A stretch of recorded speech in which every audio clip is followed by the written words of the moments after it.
찬송가 293장으로 찬송하시겠습니다. 293장 찬송입니다.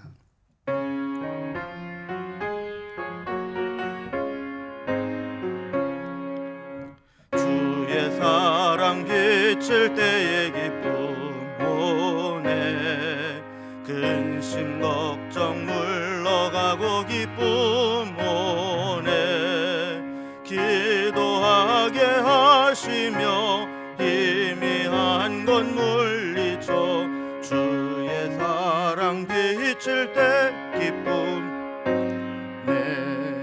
그 큰 사랑 마음속에 충만하게 비칠 때 찬송하네. 큰 사랑 내 마음속에 화평함과 기쁨 주네. 그 큰 사랑 주의 사랑 비칠 때에 이 세상은 아름답고 활기차게 다 변하네.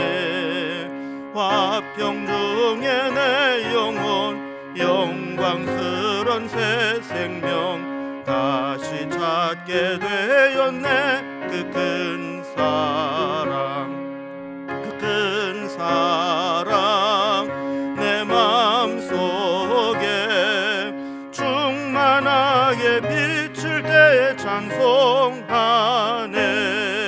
그 큰 사랑 내 마음속에 화평함과 기쁨 주네. 그 큰 사랑 주의 사랑 비칠 때에 이 세상은 어둠 슬픔 중한 짐이 다 사라져 우리들의 가는 길 밝히 비춰주시며 복을 받게 하시네. 그 큰 사랑 그 큰 사랑 내 마음속에 충만하게 비칠 때에 찬송하네. 그 큰 사랑 내 마음속에 화평함과 기쁨 주네. 그 큰 사랑 주의 사랑 비칠 때에 그 광채가 찬란하게 우리 둘러 비치겠네. 세상 모두 이기고 천국 생활할 때도 주의 사랑 비치네. 그 큰 사랑 그 큰 사랑 내 마음속에 충만하게 비칠 때 찬송하네. 그 큰 사랑 내 마음속에 화평함과 기쁨 주네. 그 큰 사랑. 아멘. 오늘 함께 나눌 하나님 말씀은 구약성경 이사야서 56장 1절에서 8절까지 말씀입니다. 이사야서 56장 1절에서 8절까지 구약성경 1036면에 있습니다. 이사야서 56장 1절에서 8절까지 말씀을 제가 봉독하겠습니다. 여호와께서 이와 같이 말씀하시기를 너희는 정의를 지키며 의를 행하라. 이는 나의 구원이 가까이 왔고 나의 공의가 나타날 것임이라 하셨도다. 안식일을 지켜 더럽히지 아니하며 그의 손을 금하여 모든 악을 행하지 아니하여야 하나니 이와 같이 하는 사람 이와 같이 굳게 잡는 사람은 복이 있느니라. 여호와께 연합한 이방인은 말하기를 여호와께서 나를 그의 백성 중에서 반드시 갈라내시리라 하지 말며 고자도 말하기를 나는 마른 나무라 하지 말라.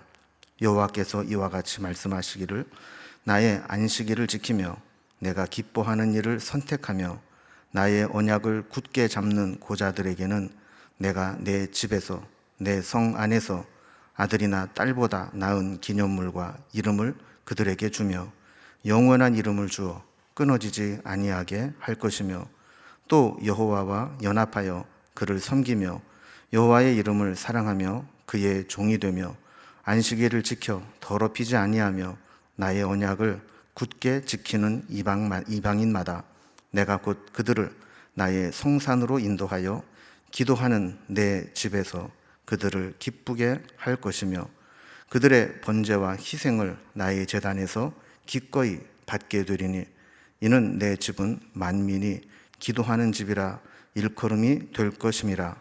이스라엘의 쫓겨난 자를 모으시는 주 여호와가 말하노라. 내가 이미 모은 백성 외에 또 모아 그에게 속하게 하리라 하셨느니라. 아멘. 우리가 지금까지 이사야서 40장부터 새로운 주제로 하나님의 구원과 회복의 약속들을 살펴보았습니다. 하나님을 멀리 떠나서 하나님께 범죄한 이스라엘 백성들에게 깨달음을 주시기 위해서 저들을 징계하시고 그 징계로 바벨론에 멸망하고 포로로 끌려가게 하셨지만 하나님은 저들을 다시 회복시켜서 돌아오게 하시겠다 하는 말씀들을 40장부터 55장까지 우리가 살펴보았습니다. 56장부터는 이제 이런 하나님의 구원과 회복의 은혜를 입으려면 그들이 먼저 해야 될 것이 있다라는 하나님의 요구 사항을 말씀하십니다. 우리가 하나님의 은혜를 입는 새 공동체가 되려면 하나님께서 우리에게 은혜 베풀어 주는 구원을 힘입으려면 우리가 해야 될 것들은 어떤 것이 있을까요? 여기에 대해서 오늘 본문은 몇 가지 주제로 이야기하는데 오늘 첫 번째로 1절과 2절에서는 구원이 가까웠다. 가까이 있는 구원을 기다리는 자들은 무엇을 요구되는가, 어떤 삶을 살아가기를 하나님이 원하시는가 하는 내용이 기록되어 있고 3절에서 7절까지는 지금까지는 혈통적으로 유대인들에게 베풀어졌던 은혜가 이제는 이방인과 고자들, 율법에 하나님의 백성으로 들어오지 못한다고 되어 있던 자들에게도 활짝 열리게 되었다 하는 내용을 담고 있습니다. 그리고 마지막 8절에서는 이렇게 쫓겨난 자들조차도 하나님께서 다시 모으시겠다 하는 내용을 말씀하고 있습니다. 이제 이런 주제로 좀 자세히 살펴봅니다. 먼저 첫 번째 주제입니다. 가까운 구원을 기다리는 자들에게 요구되는 삶. 여기 보면 이제 제목에서도 이렇게 두 가지가 나오는데요. 구원이 가까웠다. 하나님께서 구원을 베푸실 때가 가까웠다 하는 것이고, 자, 그렇다면 그 가까운 구원을 기다리는 자들에게는 어떤 삶이 요구되시는가 하는 것이 오늘 말씀의 이제 주제입니다. 하나님의 은혜는 준비되고 믿음으로 기다리는 자들에게 임하게 됩니다. 하나님의 징계 이후에 약속된 구원의 은혜 역시 준비된 자들에게 주어집니다. 그래서 1절에 보면 여호와께서 이와 같이 말씀하시기를 너희는 정의를 지키며 의를 행하라. 이는 나의 구원이 가까이 왔고 나의 공의가 나타날 것임이라 하셨도다 그랬습니다. 그럼 여기 중간에 보면 이는 나의 구원이 가까이 왔고 나의 공의가 나타날 것임이라 이런 말씀이 나옵니다. 그러니까 바벨론 포로 생활을 끝내고 다시 돌아오게 될 날이 머지않은 장래에 가까이 왔다라는 겁니다. 여러분, 우리가 기다림이라는 게 그렇지 않습니까? 지금 당장 눈앞에 내가 원하는 결과가 보이지 않을 때는 뭔가 그 날이 온다는 것이 멀리 있어 보이거나 아니면 없는 것처럼 느껴지기가 쉽습니다. 그러나 기다리다가 어느 순간 구원이 임하고 나면 하나님의 구원이 그리 막연한 게 아니었구나. 우리가 믿음이 없고 기다리지 못해서 그렇지 하나님은 이때 우리에게 구원을 베푸시려고 예비해 두셨구나 라는 것을 깨닫게 됩니다. 그래서 하나님의 구원은 가까이 임하고 있다. 기다리면 때가 온다 라는 것을 말씀하고요. 자, 그러면 그 가까운 구원을 기다리는 자에게 어떤 자세가 필요한가? 그리고 우리가 예를 들어서 사업을 하다가 망했습니다. 그런데 누군가가 도와주어서 다시 한번 재기할 수 있는 기회를 얻었습니다. 그렇다면 제일 먼저 해야 될 게 뭐냐면 내가 전에 왜 망했던가, 그리고 그 망한 그 이유를 분석한 후에 그것을 어떻게 내가 바꿀 것인가, 이것이 필요한 것이죠. 만약에 이것을 분석하고 바꾸지 않는다면 다시 시작을 해도 똑같은 방법으로 망할 수 있기 때문에 그렇습니다. 이스라엘 백성들이 포로 생활을 하면서 나라가 망하고 먼저 포로로 끌려가게 된 원인, 그것을 먼저 철저히 분석하고 그 원인을 제거해야 그들이 하나님의 구원의 은혜를 입었을 때 또다시 멸망의 길로 돌아가지 않는다는 겁니다. 자, 그렇다면 하나님의 구원을 기다리는 자는 어떤 준비를 해야 될까? 자, 1절 말씀해 보면 너희는 정의를 지키며 의를 행하라 그랬어요. 하나님이 우리에게 원하시는 정의, 하나님이 우리에게 원하시는 의를 행하라는 겁니다. 그러니까 이스라엘 백성들이 나라가 망하고 이런 고통을 당하는 이유가 뭐냐? 그것은 하나님의 의를 버렸기 때문이라는 겁니다. 그래서 저들에게 제일 먼저 필요한 것은 하나님의 의를 회복하는 것이라는 거예요. 그럼 하나님의 의를 회복한다는 게 뭘까요? 두 번째로 2절에 보면 그걸 구체적으로 이야기하는데 안식일을 철저히 지키는 것부터 시작해야 된다라는 겁니다. 자, 2절을 봅니다. 안식일을 지켜 더럽히지 아니하며 그의 손을 금하여 모든 악을 행하지 아니하여야 하나님이 이와 같이 하는 사람, 이와 같이 굳게 잡는 사람은 복이 있느니라 그랬습니다. 안식일을 지킨다는 것은 어떤 면으로 보면 당연한 것이다 라고 여길 수도 있지만 하나님에 대한 믿음이 없는 사람들에게는 안식일을 지키는 것 자체가 사실 쉬운 일은 아닙니다. 또한 안식일은 노예들에게는 요구할 수 있는 권리가 아닙니다. 노예의 가치는 노동력에 있는 것이죠. 그래서 노예를 둔 사회에서는 이 노예들을 쉼없이 부려먹고 일을 하고 일을 하지 못하면 징계를 하고 그래서 어떻게 하든지 이 노예를 통해서 많은 이 노동력을 착취하는 것이 당연한 것처럼 여겨져 왔었습니다. 그래서 이 노예들에게는 안식일을 적용하는 것이 쉽지 않았습니다. 자, 이렇게 자기는 안식일을 지킨다고 하면서 노예들에게는 안식일을 보장해 주지 않고 노동력을 착취하는 것, 이것은 안식일을 지키는 것이 아니라는 거예요. 이것은 안식일을 더럽히는 위선이라는 겁니다. 또한 안식일을 지킨다라고 하는 것이 뭔가 예배하는 자리에 가서 예배의 형식을 취한다라는 것이 아니라는 거예요. 우리가 안식일에 예배를 드린다, 또 우리 주일에 하나님 앞에 예배를 드린다라고 하는 것은 예배 참석한 것이 주일을 지킨 게 아니라는 것이죠. 예배를 드리고 난 이후에 하나님의 의를 실천하고 악을 버리고 하나님이 기뻐하시는 삶을 살기로 변화되어야 그게 주일을 지키고 예배를 드린 것이지, 그런 것이 없이 형식으로만 하는 사람은 안식일을 지킨 것이 아니라는 겁니다. 여기도 보면 안식일을 지켜 더럽히지 말고 손으로 금하여 모든 악을 행하지 아니하여야 하나님이 그 사람에게 복을 주겠다, 이렇게 말씀하는 겁니다. 이렇게 우리는 하나님과의 관계를 먼저 회복하지 않으면 하나님이 또다시 은혜를 베풀어 주셔도 우리는 또다시 죄를 짓고 또다시 징계를 받을 수밖에 없는 악순환을 계속해서 할 수밖에 없다는 것이죠.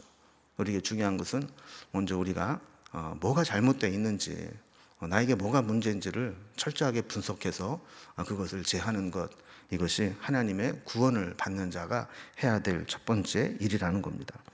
자, 두 번째 주제는 이방인과 고자들에게도 하나님의 구원은 열리게 되었다 하는 겁니다.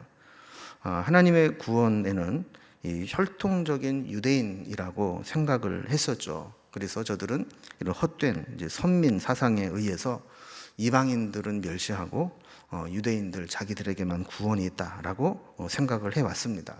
그런데 하나님은 이런 생각들이 헛된 생각이고 이런 혈통적인 유대인이 구원의 조건이 되는 것이 완전히 철폐되었다라는 것을 말씀하는 겁니다.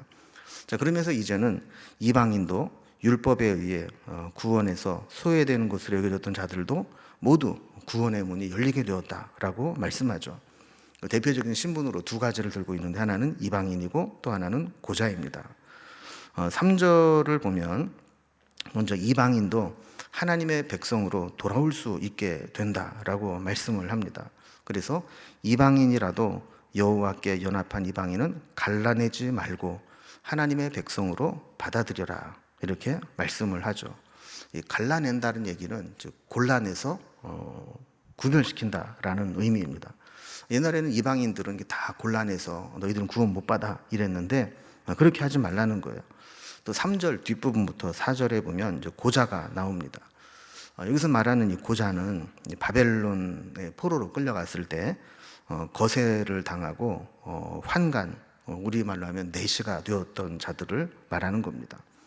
그러니까 바벨론 종살이를 하면서 어쩔 수 없이 그들은 환관으로, 내시로 발탁이 되었고 어쩔 수 없이 강제로 거세를 당하면서 고자가 된 겁니다. 이게 문제가 뭐냐면 원래 율법에는 고자된 자는 총회에 들어올 수 없다, 그렇게 규정을 했습니다. 그래서 이 환관이 된 자는 마른 나무와 같다, 이렇게 하면서 그들을 하나님의 백성에서 이렇게 멀리 떨어뜨려 놨는데, 이제는 이렇게 자기의 의지가 아니라 어쩔 수 없이 억지로 환관이 된 자에게는 마른 나무라 하면서 하나님 백성에 들어오는 것을 막지 말라, 그런 겁니다. 그러면서 오히려 그들 중에서 이방인이나 고자들이라 할지라도 안식일을 지키고 하나님이 기뻐하시는 일을 하고 하나님의 언약을 붙잡는 자들이 있다면 그들이 하나님의 백성으로 받아주게 된다라고 말씀하는 것이죠. 심지어는 하나님께서 이런 자들에게는 자녀보다 나은 기념물과 이름을 주어 그 이름이 끊어지지 않게 하시겠다, 이렇게 말씀을 하면서 기존의 자녀들에게 주었던 은혜와 축복보다도 더 큰 은혜와 축복을 주시겠다라고 말씀하는 것을 보게 됩니다. 자, 그러면서 6절에 보면 하나님께로 돌아온 이방인들에 대해서도 동일한 약속을 해 주십니다. 6절에 보면 또 여호와와 연합하여 그를 섬기며 여호와의 이름을 사랑하며 그의 종이 되며 안식일을 지켜 더럽히지 아니하며 나의 언약을 굳게 지키는 이방인마다, 그랬어요. 그러니까 앞에 이방인마다를 빼면 그 앞부분에 있는 내용들을 보면 신앙이 좋은 유대인의 모습과 같은 것이죠. 자, 그런데 이방인이라 할지라도 이렇게 신앙이 좋은 유대인처럼 하나님과 연합하고 하나님을 섬기고 하나님의 이름을 사랑하고 하나님의 종이 되고 하나님 말씀대로 안식일을 지켜서 더럽히지 않게 행하고 하나님의 언약을 굳게 지키는 자가 있다면 그런 사람들에게는 하나님이 어떻게 약속을 해주시는가. 7절에 보면요, 내가 곧 그들을 나의 성산으로 인도하여 기도하는 내 집에서 그들을 기쁘게 할 것이며 그들의 번제와 희생을 나의 제단에서 기꺼이 받게 되리니 이는 내 집은 만민이 기도하는 집이라 일컬음이 될 것임이라, 그랬습니다. 여러분, 원래 이방인들은 하나님께 번제와 희생 제사를 드릴 수가 없었습니다.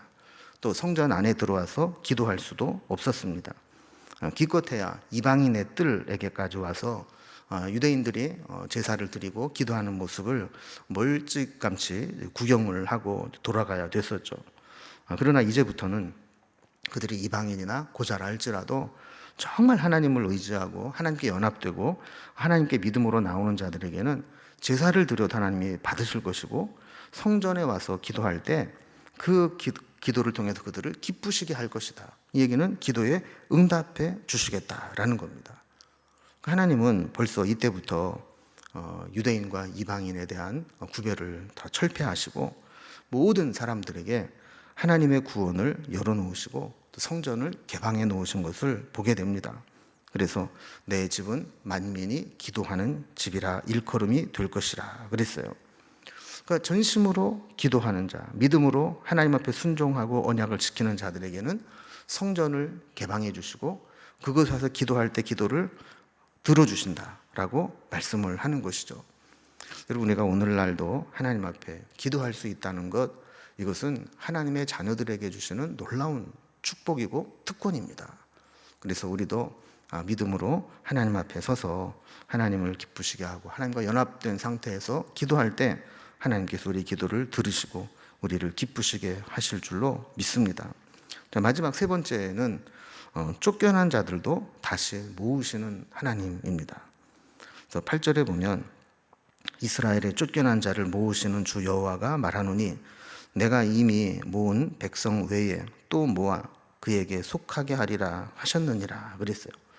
여기서 이미 모은 백성은 바벨론 포로에서 돌아오게 될 유대인들을 의미하는 것이고, 그 외에 또 모아 그들에게 속하게 하리라 했던 자들은 이방인에 사는 이방인들까지 포함해서 의미하는 겁니다. 그러니까 하나님께서 바벨론의 포로로 끌려갔던 하나님의 백성들, 유대인들을 다시 돌아오게 하실 때 그들만 돌아오게 하시는 것이 아니라 그 이방에 살고 있었던 또 다른 하나님이 모아두신 이방인들까지도 다 함께 돌아오게 해서 하나님의 백성으로 삼으시겠다라는 겁니다.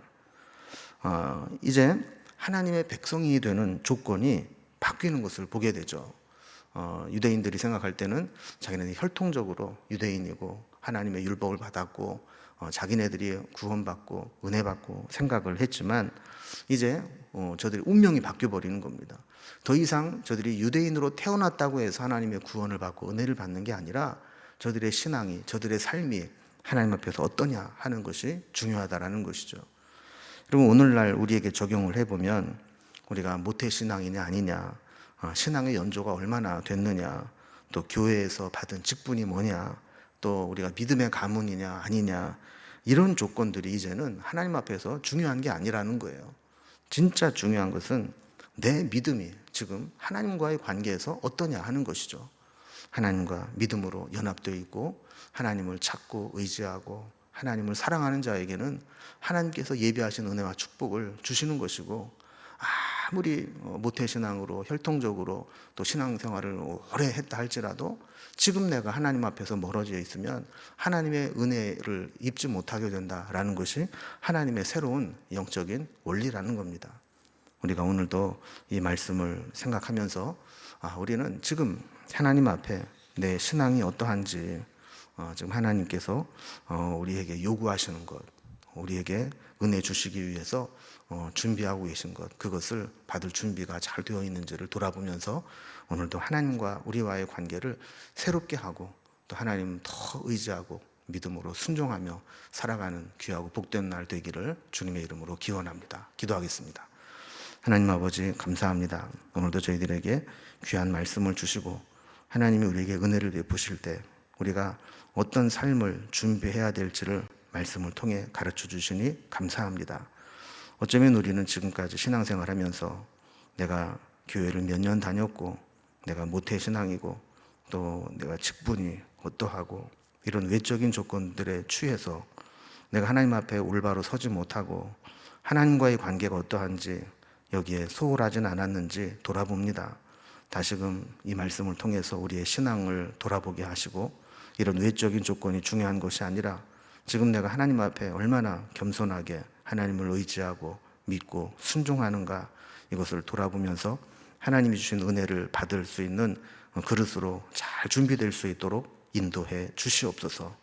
하나님께서는 준비된 그릇만큼 은혜와 축복을 내려주시고 그것을 우리가 담을 수 있는데, 우리가 하나님의 구원과 은혜를 베풀어 주실 때 그것을 우리가 담을 수 있는 믿음의 그릇을 준비하는 삶을 살게 하여 주옵소서.